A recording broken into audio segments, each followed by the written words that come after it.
A missing call at 2:17 a.m. solved a 10-year mystery. Before we go any further, do this one thing: subscribe, turn on notifications, and leave a comment if you think you can spot the lie before the police did.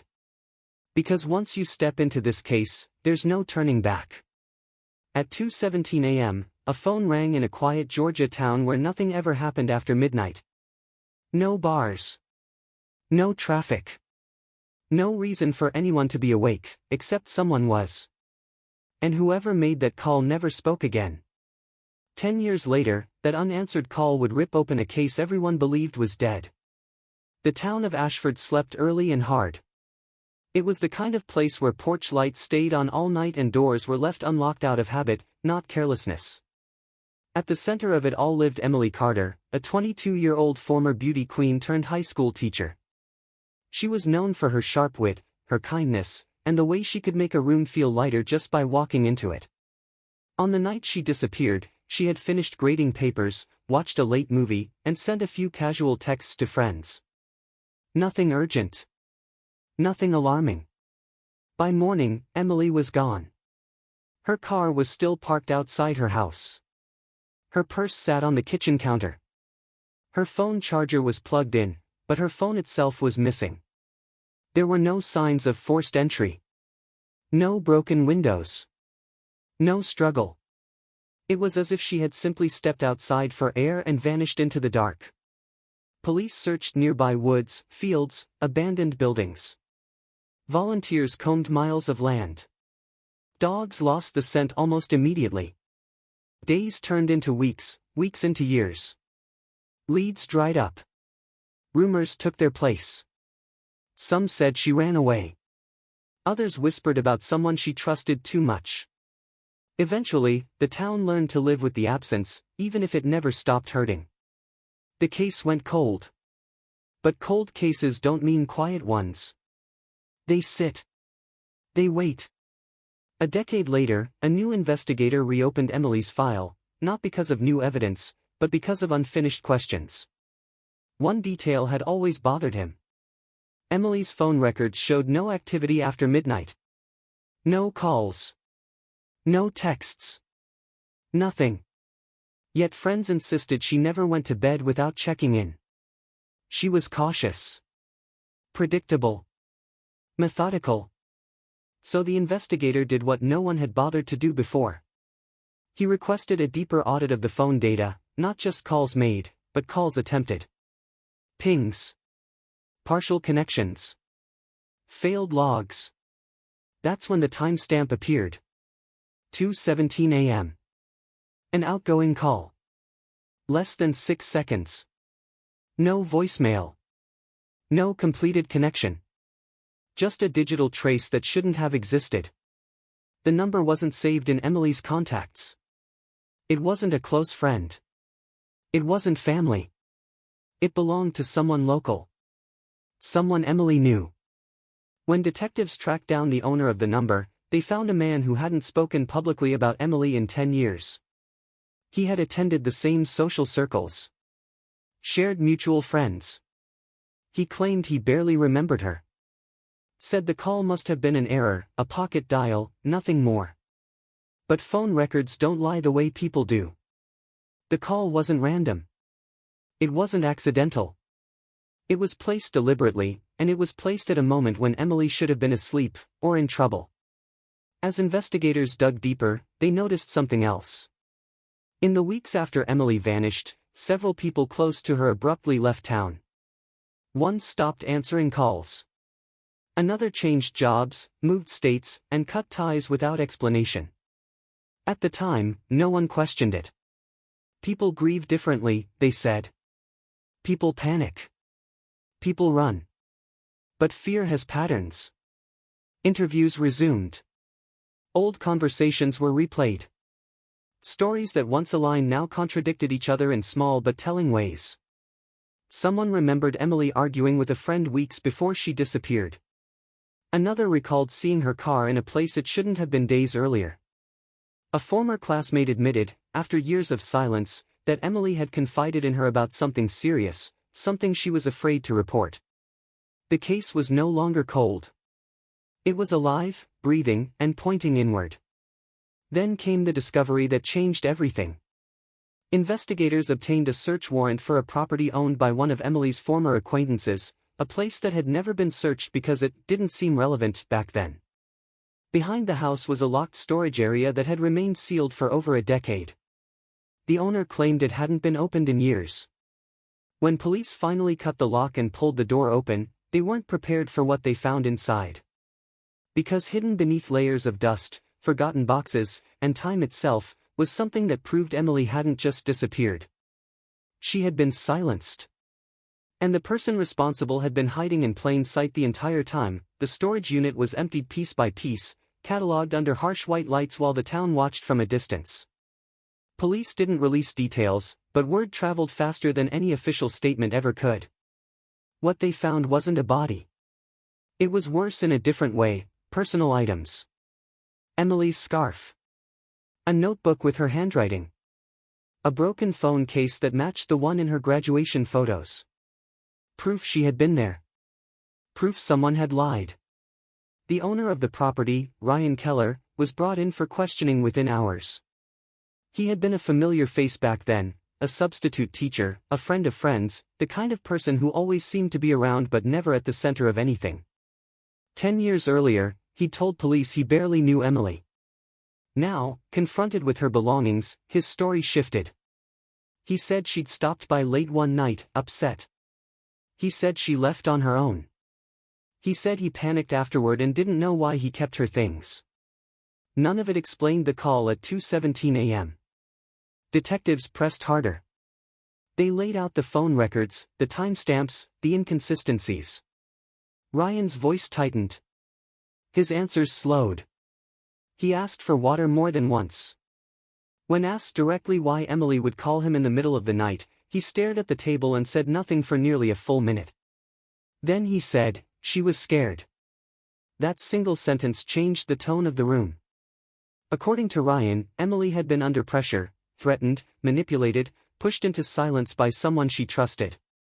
He claimed she came to him for help, but the story unraveled quickly. Phone data showed Emily's call had originated from her home, not the road. Cell tower pings placed Ryan near her neighborhood that night, despite his earlier claim that he was asleep miles away. When confronted with that, Ryan's attorney ended the interview. Outside the station, the town split in two.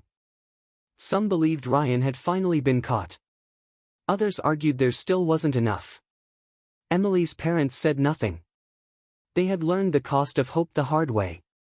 Then things started going wrong. Evidence logs showed a gap. One of Emily's recovered items had gone missing between storage and processing. A technician swore it had been logged in. Another said it never arrived. Security footage from the evidence room glitched for 12 minutes during the transfer window. No explanation. No backup. At the same time, a former friend of Emily's, someone investigators had just re-interviewed, failed to show up for a scheduled follow-up. Her phone went straight to voicemail. Her apartment was empty. Rent unpaid. Car gone. Investigators realized they weren't just reopening a case. They were racing someone. Digging into Ryan's past uncovered a pattern no one had noticed before. 2 years after Emily disappeared, another woman had filed a complaint against him in a neighboring county. She claimed harassment, intimidation, threats masked as concern. The case never went anywhere. She withdrew the complaint after receiving anonymous messages warning her to let it go. Phone records tied those messages to prepaid devices. Devices purchased with cash. Devices that activated near Ryan's workplace. Still, there was no body. No final proof. And without it, prosecutors hesitated. That hesitation almost cost them everything. One night, less than a week after the search, Emily's father received a call from an unknown number. The voice on the other end said only 6 words before hanging up. "You should stop asking questions." The call traced back to a burner phone discarded miles away, but the message was clear. Someone was still trying to control the narrative. Someone was afraid. Police placed protective surveillance on key witnesses. Ryan was followed quietly. His movements became erratic. He skipped work. Drove aimlessly at night. Visited places that had no obvious reason, remote stretches of land, old properties tied to people who had long since moved away. Then came the break no one expected. A former classmate of Emily's walked into the station voluntarily. She hadn't spoken to police in 10 years. She said she couldn't sleep anymore. She said the call at 2:17 a.m. wasn't the first one Emily made that night. There had been another call earlier. One Emily begged her not to mention. A call where Emily said she had messed up and that someone was threatening to ruin her life if she talked. A call where Emily said she was going to confront him, because she was tired of being afraid. The classmate handed detectives something she had kept hidden out of fear. An old voicemail. Backed up on a forgotten laptop. Time-stamped the same night Emily vanished. When they pressed play, a male voice filled the room, calm, controlled, unmistakably familiar to the investigators listening. And before the message abruptly cut off, the voice said something that made the room go silent. Because it wasn't a threat. It was a confession, spoken years before anyone was ready to hear it. The voicemail changed everything. Investigators replayed it again and again, isolating the voice, matching cadence and tone. It wasn't dramatic. It wasn't angry. That was what made it terrifying. The man on the recording spoke like someone who believed he was in control, like someone explaining an outcome that had already been decided. Forensic analysts confirmed what detectives already knew in their gut: the voice belonged to Ryan Keller. Confronted with the audio, prosecutors moved fast. Ryan was arrested before sunrise, taken in without resistance. This time, there was no attorney silence, no careful phrasing. The evidence had cornered him. The phone call at 2:17 a.m. The items in storage. The cell tower pings. The voicemail. The missing witness. The burner phones. 10 years of fragments finally aligned into one brutal picture. During interrogation, Ryan didn't confess immediately. He tried to minimize. To rationalize. He claimed Emily had found out about something she wasn't supposed to know. That she threatened to expose him. That he only wanted to scare her into silence. But as hours passed, his story collapsed under its own weight. Lies contradicted lies. Details slipped. Finally, he asked a single question. If I tell you where she is, does it end? Investigators exchanged glances. They told him the truth. It would never end. But it might finally begin to heal. Ryan led police to a rural property nearly 40 miles from town, land owned by a relative who had died years earlier. The area had never been searched. There were no tips. No reason anyone would have looked there. Until now. Buried beneath disturbed soil, investigators found what they had feared and hoped for all at once. Emily was finally brought home. The revelation shattered the town. Candlelight vigils returned to the same streets that had hosted them a decade earlier. This time, there was no uncertainty, only grief, anger, and the heavy knowledge that the truth had been close all along. People replayed old memories, old conversations, wondering how many signs they had missed. How many chances they had to speak up and didn't. At trial, the defense tried to argue panic. A mistake. An accident. The jury didn't buy it. The voicemail alone destroyed any claim of innocence. Ryan Keller was convicted and sentenced to life in prison. But the story didn't end when the gavel fell. During sentencing, Emily's mother stood and spoke directly to the man who had stolen her daughter's future. She didn't scream. She didn't cry. She said, calmly, that the most painful part wasn't the waiting, it was knowing how many people had known something and stayed silent. Fear had protected the wrong person. That silence, investigators later confirmed, was the real accomplice. In the months that followed, the case triggered reviews of other cold files connected to the same circle of people. Some witnesses finally came forward. Others admitted they had been warned, threatened, manipulated into keeping quiet. Not all of those cases were solved, but the pattern was exposed. And then came the final twist. While reviewing archived phone data tied to the investigation, analysts discovered something no one had noticed before. The 2:17 a.m. call, the one that reopened everything, wasn't the last call Emily attempted that night. There was one more. It never connected. It never rang long enough to register as completed. It was placed just minutes after the voicemail ended. The number belonged to the local police department. Emily had tried to ask for help. The realization hit like a punch to the chest. If that call had gone through, if it had lasted just a few seconds longer, the entire story might have been different. One answered phone. One officer awake. One moment earlier.